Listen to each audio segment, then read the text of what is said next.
Professor of Business at Wayne State University, where auto workers are also subsequently striking, asking for their own demands. Sir, thank you for your time as always. Let's talk about the demands from healthcare workers in this case for Kaiser Permanente. What are they asking for? Well, they're asking for higher wages, they're asking for more staffing, and they're also asking for greater job security. So those three things together provide for, I think, a recipe for disagreement, but also they appear to be making progress. And I think an agreement is in the realm of possibility. I don't think this is as long a stretch as the UAW situation. Right. I mean, I think important to note, they said 3 days. Do you think this gets worked out before we even get to the weekend?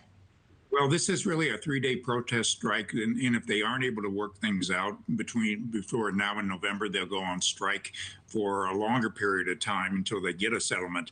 I think that there's a good chance they can work things out. They're really not that far apart on wages. They've offered 3% the company and 6%, a little plus over that for the union. They can work these things out. They've also made some progress on, I think, staffing issues and outsourcing.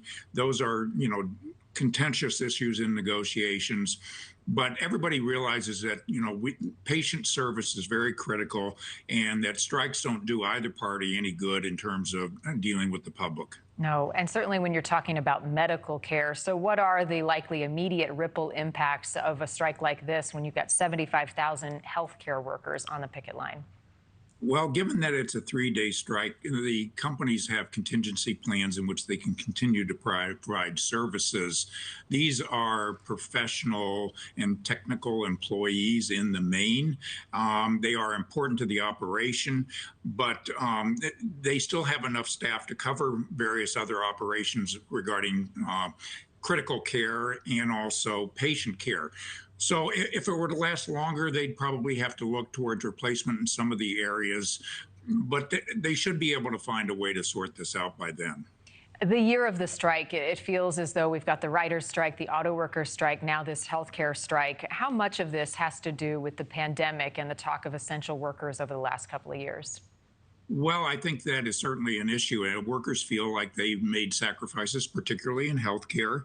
And if you note, across the United States, the number of strikes, there are 8 healthcare worker strikes involving over 100,000 workers. So they are, a third of the strikes going on right now. And healthcare is kind of in a vice.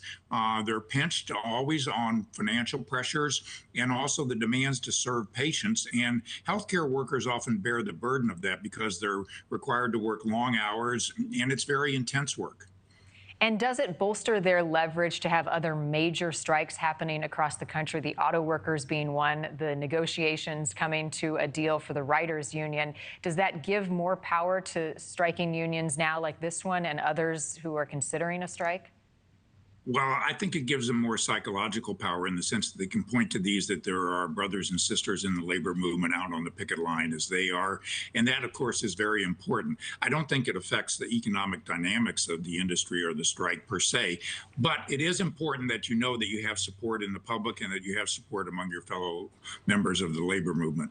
Well, in taking care of your employees, do you see companies preemptively doing things to make sure that employees are taken care of to avoid these situations?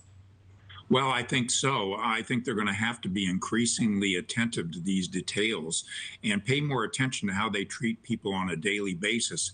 A lot of the frustration that is built up over time comes from bad supervisor-employee relations and management making decisions that nobody's had a voice in.